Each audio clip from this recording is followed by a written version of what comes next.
Esta ruleta de aquí es la centralita de la calefacción Truma cuando no disponemos de una centralita digital. Su utilización es muy sencilla, básicamente es un anillo interior que lo que regula es la potencia que queremos que tenga la calefacción, y un anillo exterior que selecciona distintos modos. Son por un lado agua caliente y por otro lado agua caliente o agua caliente con calefacción. Girando el anillo exterior hacia arriba en la primera posición, seleccionaremos agua caliente a 40 grados, que es la temperatura que solemos utilizar en verano. Si la desplazamos hacia arriba a la segunda posición, tenemos agua caliente a 60 grados, que es lo que utilizaríamos en invierno. Cuando tengo agua caliente ya caliente, se me apagará el piloto naranja que tenemos aquí a la izquierda.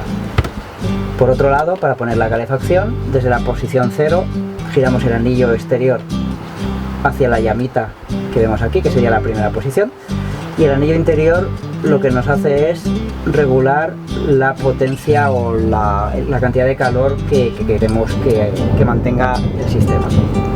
Para tener agua caliente al mismo tiempo que calefacción, desplazaremos el anillo exterior hacia abajo del todo en la segunda posición, en la que tendremos calefacción por un lado y agua caliente a 60 grados.